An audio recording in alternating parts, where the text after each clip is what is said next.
Back in high school, I roleplayed heavily on Gaia Online. I liked the more literate forums, but I didn't want to feel forced to write 5 paragraphs each and every time. So I sorta struck gold in an Invader Zim RP. It was casual, but everyone wrote a healthy amount, and there was just enough effort. Pretty much as far away from anime as you can get.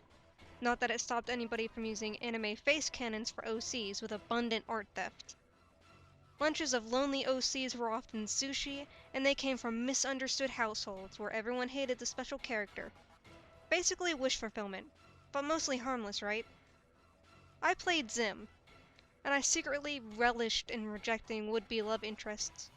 You could just tell when an OC was specially made to be a romantic partner, and it was a guilty pleasure of having Zim blow his nose in confession letters, horribly misunderstand obvious situations, and straight up be selfish asshole like he was in the show.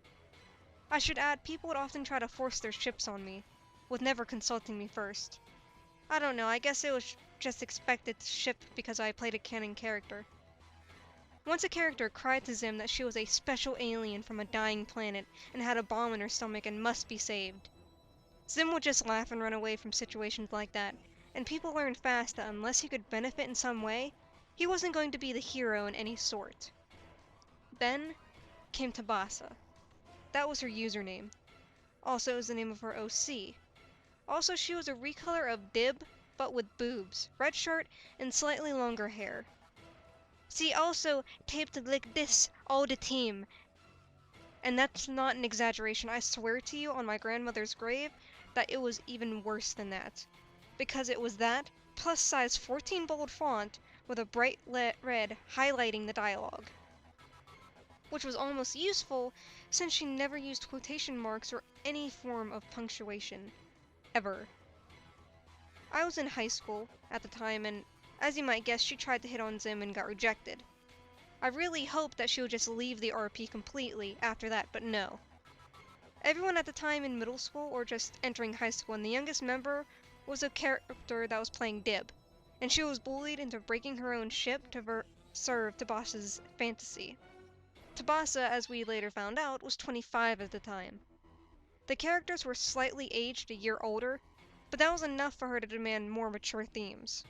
I should add, she had all the characters' names with san or chan stuck to it, and her character's family came from Japan, and she'd often sprinkle the word baka and kawaii all the time. As a small weebling myself, I could let it slide. Kinda. Until she freaking matched herself a pair of Nico cat ears and used every damn anime catgirl cliche in the book to seduce all the boys. Of which there were none. At some point it was almost a, you take or no you. I ended up making a Mary Stu character to basically act as a lightning rod for her character's affections, and it still disgusts me how far she took that inch I gave her. She was an extremely abusive person and would often use her mental disabilities and threaten suicide to get what she wanted. And it worked for months. When we did get sick of it and banned her, she made a mule account to try to get back in. Again, her writing style was very distinctive, and it didn't help that she claimed to have read over 2,000 pages in a single night, and was 100% caught up with the plot. Tabasa ended up calling me a bully for not letting her have her way in the end, and stole my RP post layout codes for her own spin-off, where she wanted everybody to love her OC.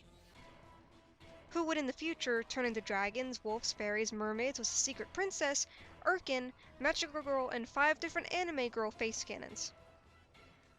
I wish I was exaggerating. Here is like a small list of crappy things she pulled in her reign of terror. She confessed to Zim. Zim rejects. She slits her wrist on a sidewalk and demands to know why she wasn't loved. She forced a Zim clone, a female version of course, a TAC recolor too, into an RP without consulting anyone, especially me, even though my character supposedly created this clone. Clone is quickly killed when no one ends up loving it to death. Okay. The goddamn Nico ears, like what the hell, man? And there was a goddamn tail too. French kissing was expected and expected in detail, and this is what made me make my Mary Stu break up with her because I was personally disgusted and was never consulted.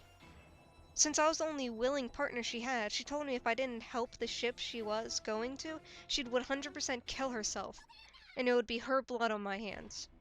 When Tabasa was dumped, she was dumped on a cruise ship near Hawaii. But just for her suicide scene, the room was suddenly a dojo full of samurai swords, and she committed seppuku, in extreme detail. She was 25, and I was 16 at the time. Everyone else was younger. I know now that she was probably some sort of freak, and I can only hope she's never forced anyone to actually smut with her.